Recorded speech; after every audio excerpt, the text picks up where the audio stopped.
Hello everyone! Welcome back to another video. Ang pag-uusapan natin ngayon ay kung paano itigil ang pag-o-overthink. Palagi ka bang nag-o-overthink? Okay lang naman kung positibo ang ino-overthink mo. Pero kung negatibo ang laman ng ulo mo, hindi na yan mabuti. Your thoughts become your reality. Lahat ng iniisip mo, positibo man o negatibo, ay mararanasan mo sa totoong buhay. Alam mo, hindi lang ikaw ang nag-overthink. Tayong lahat ay nakakaranas ng ganito. Nakakabaliw ang ganitong kaisipan.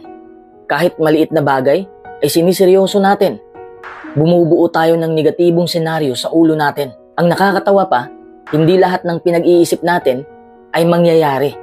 At kung mangyayari man, ay hindi gaanong malala. Ang iniisip kasi natin palagi ay yung malalang mangyayari. Pero huwag kang mag-alala dahil hindi ka nag-iisa at hindi ka ipinanganak na ganyan na lang palagi. Nagiging ganyan ka lang dahil sa mga nakikita mo sa iyong paligid at naging habit mo na rin. Nabubuo ito dahil sa mga nararanasan mo sa buhay. Kung palagi ka lang nakakaranas ng problema, malamang negatibo rin ang papasok sa ulo mo. Kung hindi tayo ipinanganak na ganito, ibig sabihin na kaya rin natin itong mabago. Kung gusto mong itigil ang labis na pag-iisip, i-identify mo muna kung ano ang dahilan ng sobra mong pag-iisip. At kung alam mo na ang dahilan, dapat baguhin mo na ang iyong mindset. Alam kong hindi madali, pero kailangan mong pagsikapan. Gusto mo bang kumalma ang isipan mo? Una sa lahat, alamin mo muna kung ano ba ang overthink.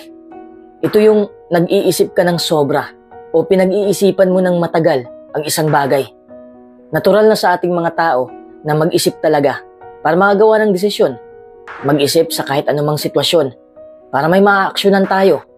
Pero kapag sobra-sobra na, sa halip na solusyon ang makikita mo sa iyong imahinasyon, naging negatibong senaryo na. Paano kung hindi ako papasa sa exam? Paano kung malulugi ang negosyo ko? Paano kung wala akong maipon? Paano kung mawalan ako ng trabaho? Walang katapusang what if? Paano na lang kaya kung mangyayari talaga yung mga iniisip mo? Sa isipan mo pa lang, natatakot ka na. Paano na kaya kung mangyayari na talaga? Siguradong hindi ka na makakagalaw. Lahat naman tayo ay ganyan eh. Ako rin ay hindi exempted sa ganitong sitwasyon.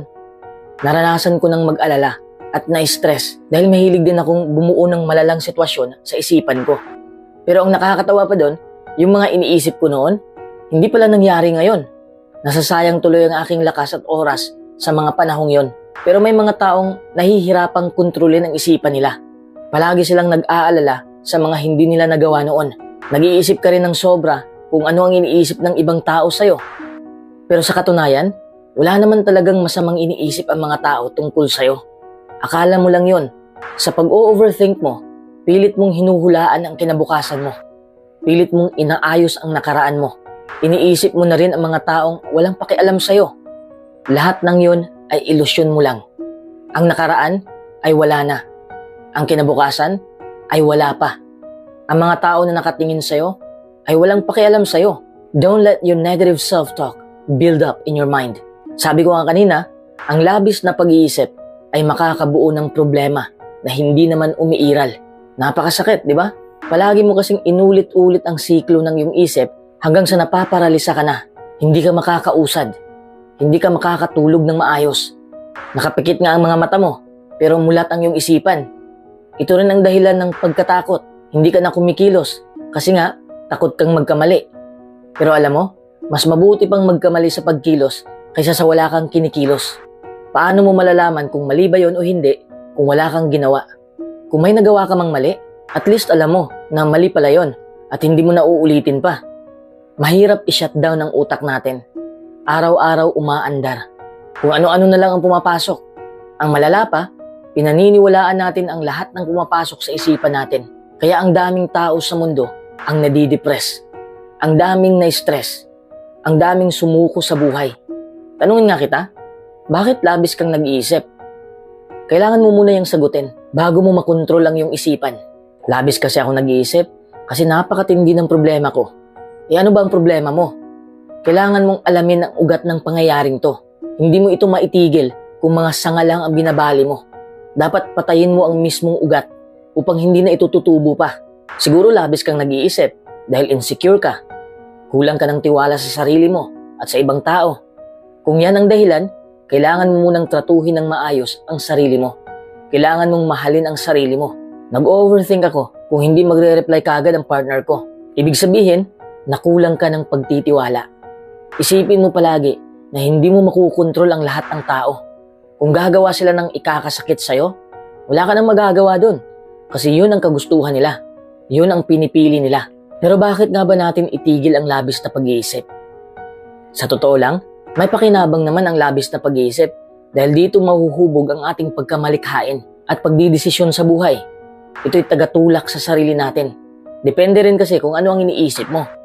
Ikaw lang naman ang nakakaalam kung nakakasama ba yan o nagtutulak ba yan sa'yo tungo sa tagumpay. Pero kung ikaw yung tipo ng tao na negatibo lang ang binubuo sa isipan, hindi ka talaga magtatagumpay. Imbis na itulak ka nito sa tagumpay, ihuhulog ka nito sa bangin. Overthinking is not rational and it's not part of a larger strategy. Mas lalabo pa ang pananaw mo sa buhay. Ito pa ang maging dahilan ng iyong pagkabagsak. Oo, babagsak ka physically. Manghihina ka. Tataas ang level ng stress hormones. Hindi ka makakatulog. Mawawalan ka ng ganang kumain. Magkakasakit ka. Maikli na nga ang buhay, mas pinapaikli mo pa. Literal na mababaliw ka. Kung hindi mo mapigilan to, ikaw ang lalamunin nito. Utak at katawan mo ang maapektuhan. Maawa ka naman sa sarili mo. Paano ko ba ito mapigilan? Hindi lang naman ikaw ang nagtatanong yan. Halos lahat nagtatanong at halos lahat walang nakukuhang sagot. May nakakaalaman sa sagot, hindi pa rin ikinapit sa kanilang buhay, kaya wala pa rin nagbago. You can control everything in yourself. Uulitin ko, hindi mo makukontrol ang panlabas na bagay, pero makukontrol mo ang panloob na bagay. Ang panloob na ito ay ang iyong isipan at ang iyong emosyon. Kung gusto mong mawala ito, harapin mo ito. Huwag kang matakot sa mga naririnig o nakikita mo sa iyong imahinasyon. Kapag nakaharap mo na sila, gawin mo ang 9 na bagay na ito. Number 1, alamin mo kung kailan ka mag-overthink. Kadalasan ay nag-overthink ka kung ikay nag-aalala at na-stress, lalo na kung may pinagsisisihan ka. Kaya ito ang dapat mong tandaan. Sa oras na may mangyaring hindi maganda, kontrolin mo na kaagad ang iyong reaksyon dahil alam mo na dito mabubuo ang overthinking. Ang pag-aalala mo naman ay hindi dahil sa isang bagay, kundi nag-aalala ka lang sa pagkatao mo. Kulang ka kasi ng tiwala sa iyong kakayahan, kaya mas nananaig ang iyong takot. Number 2, magtiwala ka sa kakayahan mo. Hindi ka mahinang nilalang. Marami na nga tayong natural na problema. Dinagdagan pa natin. Kinakalaban natin ang mismong sarili natin. Kung hindi ka naniniwala sa kakayahan mo, sa kalakasan mo, sa sarili mo, bawat aspeto ng iyong buhay ay magiging tagilid. Paano na yan? Ganito na ako eh. Bakit ba tinanggap mo na ganyan ka na? Parang mahal mo na yata ang negatibong sitwasyon na yan. Paano ka maging positibo sa buhay kung tinanggap mo ang negatibong sitwasyon? Wala kang mararating sa buhay kung nakatali ka na sa kadilimang to. Ito ang nagpapahinto sa buhay mo. Number 3, mamuhay ka sa araw na ito. Hayaan mo na ang nakaraan. Huwag mo munang pangunahan ang kinabukasan. Tanging ngayon lang ang iyong mahahawakan. What if ganito o ganyan? Dapat ginawa ko to. Stop thinking about it. Hindi mo mababago ang mga sitwasyong nangyari na. Kung nagkasala ka noon, kung may hindi ka nagawa noon, hindi mo na yun mabubura. Magmamarka na yun sa buhay mo at sa buhay ng ibang tao. Ang tanging magagawa mo lang ay kung ano ang ginagawa mo ngayon.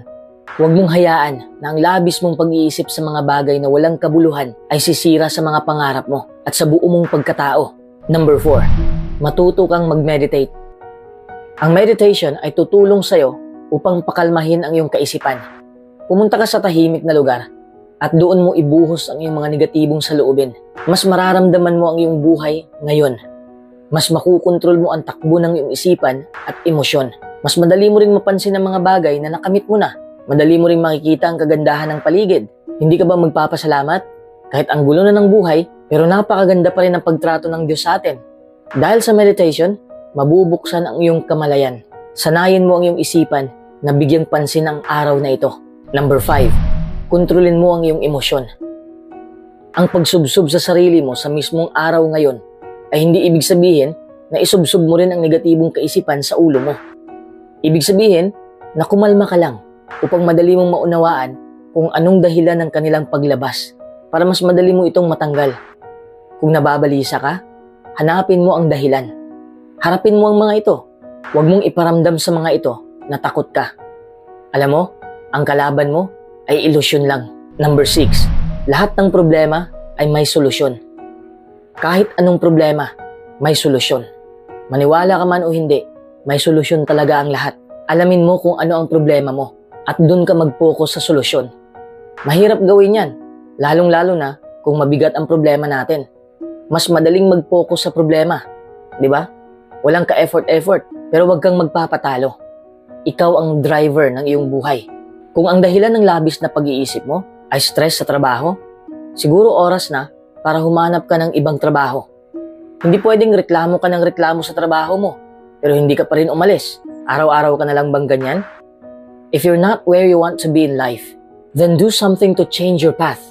Kung sa tingin mo ay nawawala ka na sa tamang landas, oras na para bumalik ka na sa tamang landas. Alam mo na ngang nasa mali kang lugar, bakit ka pa magpapatuloy? Kailangang matapang ka sa iyong paglalakbay. Walang tao ang makakapagpabago ng iyong buhay. Ikaw lang ang makagawa nun sa sarili mo. Hanggang gabay lang ako. Ikaw pa rin ang kikilos. Number 7, huwag kang matakot. Halos lahat gustong magbago, pero takot sila sa mga dapat gawin para magbago. Takot mabigo, takot malugi, takot sa opinyon ng ibang tao, takot magkamali. Hanggang sa ang takot na ito ang pumipigil sa kanilang paglalakbay. Lahat na lang ng nakikita nila ay hindi tama. Kahit anumang mangyari, gumawa ka ng aksyon. Ito lang ang tanging paraan para makarating ka sa dulo. Sabi nga ng Nike, just do it. Sabi ng Adidas, impossible is nothing. Don't be afraid to take that baby step. Number 8, magtanong ka ng tama. Marami kasi sa atin ay nakakakuha ng maling sagot dahil sa maling katanungan. Bakit niloko ako ng partner ko? Tanong pa lang, mali na. Bakit?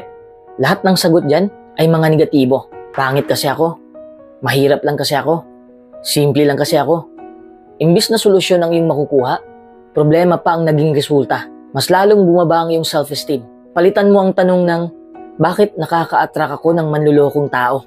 Diyan mo maiisip na may pagkukulang ka rin. Maiisip mo na may kailangan kang baguhin sa sarili mo. If you want a better life, a better partner, then make yourself better first. When you ask questions that allow you to make changes to your own behavior and move forward in a healthier manner, you can reduce overthinking and improve your life. Number 9, kaya mo itong mapahinto. Oo, kayang-kaya mo. Tayong lahat kaya natin. Hindi ito swerte-swerte lang. Sabi ko nga kanina, hindi tayo ipinanganak na ganito kagad. Nag-o-overthink tayo dahil sa mga nakikita natin o naririnig natin sa paligid natin. Halimbawa, kung palagi kang nakarinig ng taong palamura, matuto ka ring magmura. Noong bata pa tayo, wala tayong alam sa mga bagay-bagay sa mundo. Ibig sabihin, na kaya rin nating tanggalin ang negatibong pag-iisip natin. Kailangan natin ng sapat na lakas, tapang, at determinasyon. But it also takes the right set of tools. Kailangan mong malaman kung ano ba talaga ang layunin mo sa mundo. Layunin mo bang ganyan na lang palagi? Gusto mo ba ng ganyang buhay? Alam kong hindi. Kaya kailangan mong umaksyon. Learn how to navigate pain and anxiety rather than avoiding or suppressing it. Harapin mo ang negatibong takbo ng iyong isipan upang madali mo itong maitakwil. Lahat ng hadlang sa isipan mo ay madudurog mo. Pangako ko sa'yo, kapag napahinto mo na ang labis mong pag-iisip at maging normal na ang takbo ng iyong isipan, maging mas masaya ka na, mas kalmado, mas makakaakit ka pa ng mga positibong tao. Hindi mo man makukontrol ang nangyari sa paligid mo, pero makukontrol mo ang nangyayari sa kalooban mo. Kung tratuhin mo ng maayos ang iyong sarili, maging mas maayos ang resulta ng iyong buhay.